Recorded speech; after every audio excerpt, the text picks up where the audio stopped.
को ध्यान दो, क्वेश्चन को देखिए कि निम्नांकित को परिभाषित कीजिए। क्या पूछ रहा है? केवल और केवल परिभाषा पूछ रहा है। किसका किसका?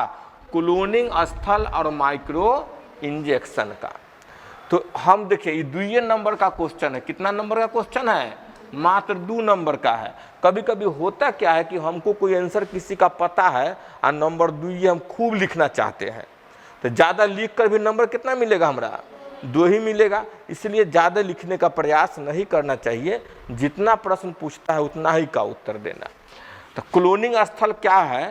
तो डीएनए का वह अनुक्रम जो प्रतिबंधन एंडोन्यूक्लियस का पहचान स्थल होता है। जैसे आप देखे थे कि पूरा डीएनए का खंड है, तो डीएनए के खंड में हर एक एंजाइम के लिए अलग अलग पहचान स्थल होता है, और उस पहचान स्थल को पहचान कर वहाँ पर क्या करेगा? कट करेगा, और विशेष स्थल पर काटता है। तो जिसका विशेष पहचान स्थल होता है, जहाँ काटता है, उसी को कहते हैं क्लोनिंग स्थल। समझ गए? एक लाइन में लिख देंगे कि डीएनए का वह अनुक्रम जो प्रतिबंधन एंडोन्यूक्लियस का पहचान स्थल होता है और विशेष स्थल पर काटता है, उसे क्लोनिंग स्थल कहते हैं।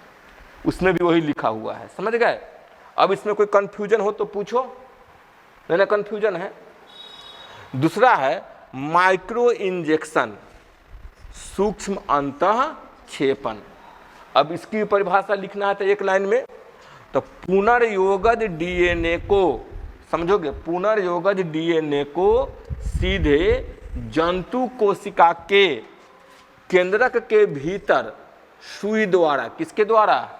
सुई द्वारा प्रवेश कराने की प्रक्रिया को माइक्रो इंजेक्शन या सूक्ष्म अंतःक्षेपण कहते हैं। कोई दिक्कत है में? चल एगो वीडियो तरह हम दिखाते हैं, उसके माध्यम से और अच्छे तरीके से समझ सकते। प्रतिबंधन स्थल है ना है, ये देखिए डीएनए है। कौन चीज़ है? डीएनए है। डीएनए का अलग अलग अनुक्रम है।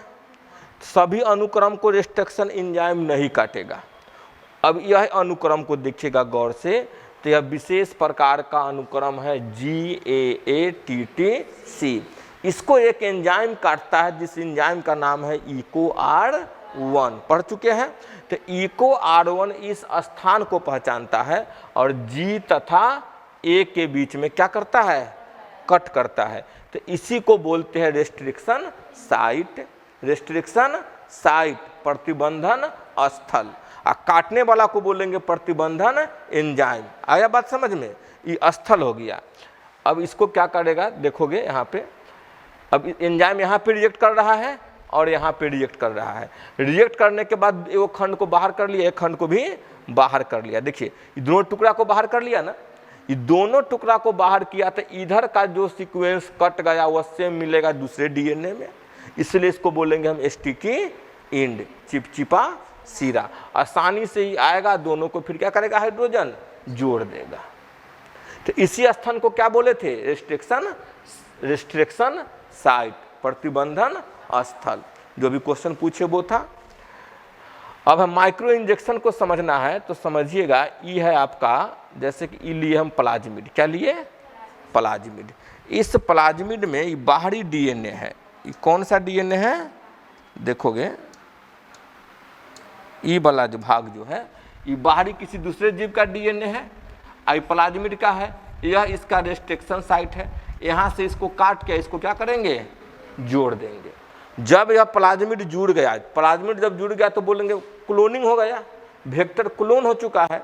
अब इसी क्लोनिंग वेक्टर को प्रवेश कराने का कई तरीका है, उसमें से एक तरीका है माइक्रो इंजेक्शन। माइक्रो इंजेक्शन में क्या करता है सो देखिए यहाँ पे। अब इसको देखिएगा, उसी वेक्टर को हम डाल दिए किसमें? सुई में। सुई में डाल दिए। इंजेक्शन में डालकर सीध कोशिका की बाहर वाला एक कोशिका झिल्ली है, ये अंदर वाला कोशिका द्रव है, और सबसे भीतर ये केंद्रक है। कौन चीज है? केंद्रक। तो इंजेक्शन के माध्यम से सीधे कहाँ पे इंजेक्ट कर रहे हैं?